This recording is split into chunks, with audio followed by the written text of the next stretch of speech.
Hello people and welcome to yet another episode of Sandman's Tattle Time. Tonight we're going to carry on the rig theme, and tonight I'm going to show you how to make the pulley rig.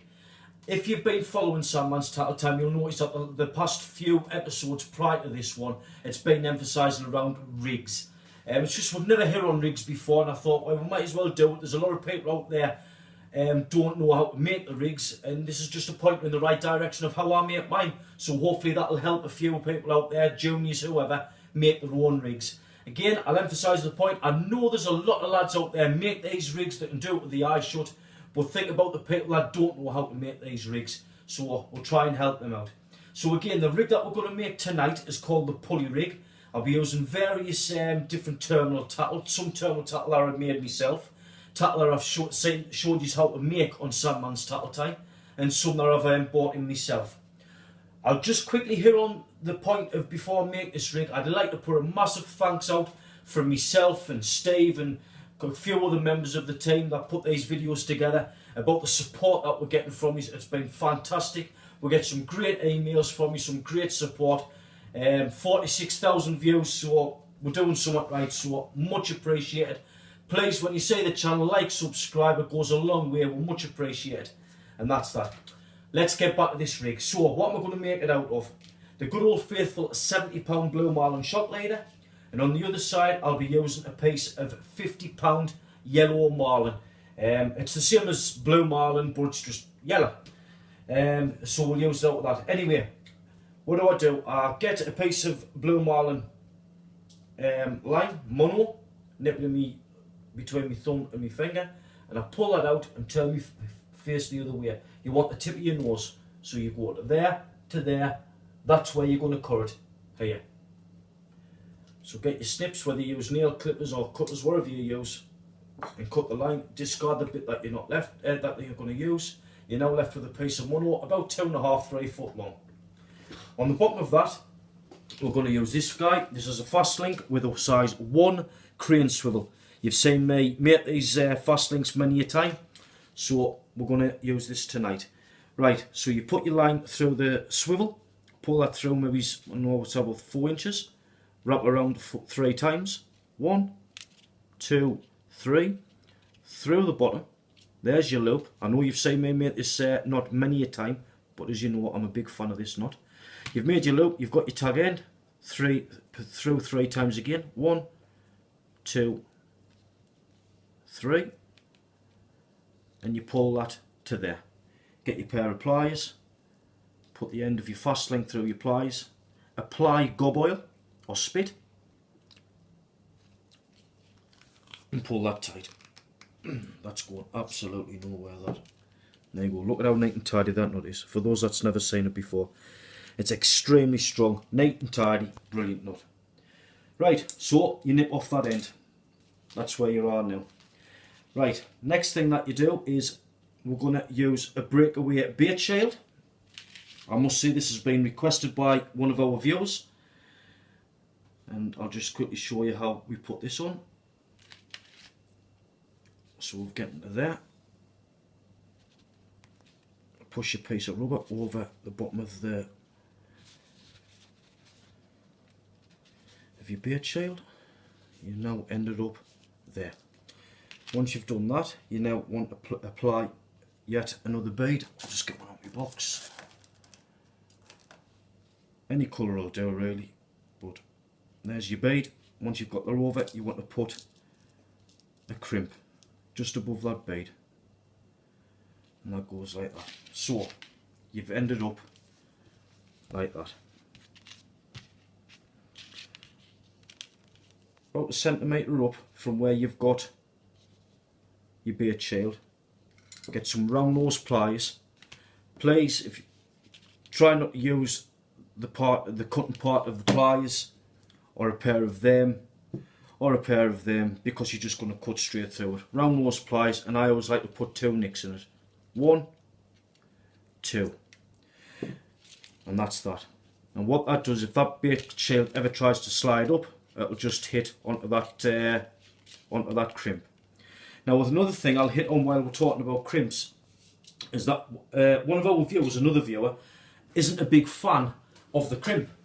And he says, Paul, is there any other way of maybe some sort of knot that you can use rather than use crimps, because I've heard that crimps weaken the line. Well, just for you out there, mate, I've used crimps since year dot. I've fished since I was 7-year-old. I'm 38 now, and I've used them for a long time, and I've never known them to weaken line. However, I have heard other people say that they do. My opinion, they don't. But if you're not a big fan of crimps, if you like to come this way, I'll show you a knot that you can use. Here I've got a piece of black amnesia, and I've got a piece of red amnesia. I've used them two colours because I'm hoping for photographic purposes you can see it better. Let's say that was your main body, and you wanted to put, let's say, a stop knot. This is the knot I've used in the past. Remember, that there is your rig body, so that will go off to your sinker, that will go to your main line. Get a hold of some very light, this here happens to be 15-pound amnesia. I would pull a tag end through about 5 inches. The other end, tuck that down in your hand like so. So it's tucked out the way, like that. Wrap around 6 times. 1, 2, 3, 4, 5, 6. And you'll notice there's a loop at the bottom. Put the tag end through that loop and pull that tight. You've now ended up with that there. What I would do is apply some spit, and I would pull that tight. You've now ended up with that. So once you get to that stage, get your snips and snip off your tag ends, as you don't need them anymore.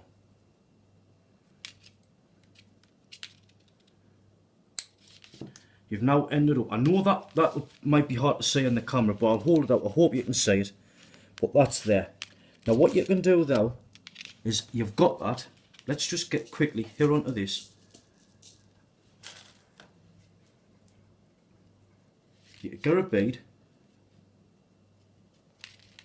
slide your bead over, get a swivel, like I said, I'm just doing this at random here, just for demonstration purposes, and then you poke that through to there. You know at that stage, you've still got a little bit left over of what you've just cut off. Repeat the process of what you've just done. 1, 2, 3, 4, 5, 6. Put the tag end through the bottom and pull that tight, like so. Apply a little bit of spit.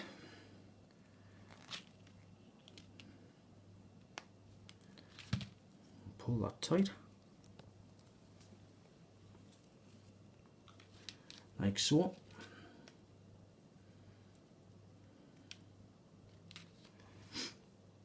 It's getting a little bit awkward, I've cut that a little bit short, but I'll get it at the finish. Right, so you've gotten to that stage, let's just move that back out the way. Again, snip off your tag ends, so you can make it a little bit neat and tidy. You've now ended up with that. Now I'll push that up, and there you go.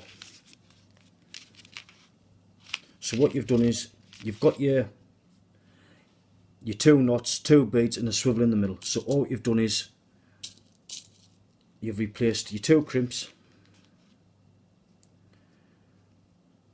a couple of beads. Again, I'm just using this, I'm doing this very quickly just so you can see. And there's your swivel, that would go in the middle. Now, that has got an advantage to that. One, that's movable. It will slide up and down your line. So if you wanted, for some reason, you wanted to move that up and down the main body of the trace, that's an advantage. But me, I'm not a huge fan of it. I prefer to use crimps. The quicker, the easier, the neat and tidy, they do for me. If you were fishing in the middle of the beach one night, the wind was to get up, it's chucking it down with rain, the last thing you want to be doing is doing knots like that, this, that and the other. However, if you sit in the house and you're preparing your rigs prior to going fishing, yes, I can understand, especially if you wanted to adjust them or something at a later date. Anyway, I'll leave that at that, but that's hopefully to help the viewer that requested for that to be shown. That's how I would do 2 sliding knots either side, and that's that. Anyway, let's get back to this pulley rig. So, just a quick recap on that. We've got the fast link on the bottom, the size 1/0 crane swivel, coming up onto the breakaway impact shield with a bead, followed by your crimp to keep that all into place. Then the next thing that you want is a bead. Again, I'm not particularly bothered with what colour.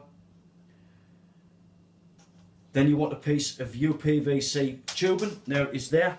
I go to Wilkinson's and I'll buy a metre of 2.5 electrical cable for coppers, whatever it is, and that's all there is. I just strip it off, cut it down to that's about 1.5 inches long, and it does the trick for me. A good mate of mine out of our angling club showed me how to do that, and that's that. Anyway, so that goes next. Then the other thing that we use is these guys here. Pulley swivels, pulley beads, whatever you want to call them. That's one I've made myself. The same person that showed me about the tubing showed me how to make this a long time ago. It's a great idea. It's a size 1/0 crane swivel with a piece of tubing inside of it. Little drop of super glue on, and it seems to do the trick. However, your line, once it's put through like that, and it pulls tight, it will split. It splits up the side of the plastic. So I tend to keep away from them. They're a good idea, but me personally, that's what happened to me. It did split. So I paid the money and I just gone for these little guys, pulley beads. Anyway, so you've got your PVC tubing. Let's get the black one today and we'll put that onto there. Now we can seal all that off, if you like to put it that way, with a nice decent, that's a diamond eye swivel. You want a decent size one, as it's going to put up with some punishment off the cast. So you put that through a good 4 inches. 1, 2, 3. Through the bottom. Again, there's your loop and your tag end. Repeat that again. 1, 2, 3. You know there. And grab your pliers. Apply gob oil. Pull tight.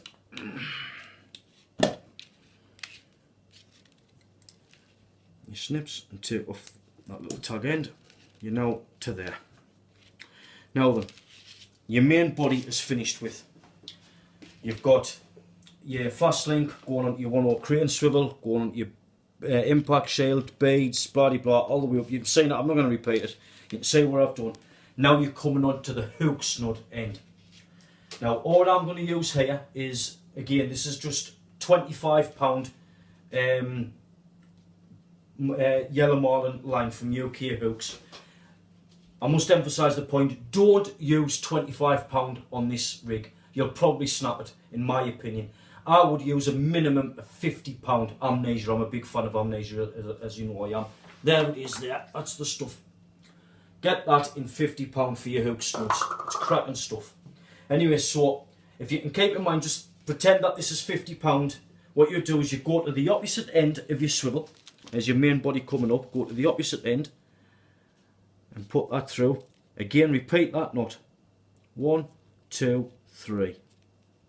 Through the bottom. 1, 2, 3. There's that.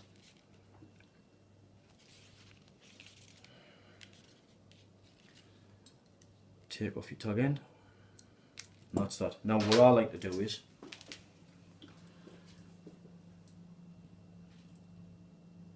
I always pull down. If you can have a look there, I don't know why I do it, I've always done it.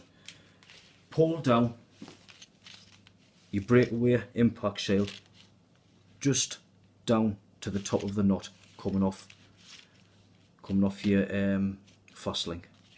Right, moving all your gear up to the other end. there's your, hope you can see that, your pulley rig bead, and slide your fingers down like that. And what you want to do is keeping them like that. If you can see, I haven't moved them. Just as you get to the top of the impact shield, that's where you cut it. So you're there. That's where it would be. We're not going to do a panel rig tonight. We're just going to do a single hook. This hook that I'm using tonight, there it is there. That is a size 4/0 Sakuma Manta. Very, very strong, very, very sharp hook. We're going to go through the bottom and we're going to repeat that again. 1, 2, 3, through the bottom. There's your loop and your tag end. 1, 2, 3. Apply some speed. Pull that tight. I always give it a little bit of a wobble just to make sure it's bedded in. Now here's a little trick for you if you've never seen this before. Don't cut off your tag end all the way down to near your nut. If you can, leave about 3 mil. I don't know if you can, how good you can see that. You maybe use the bottom of your hand.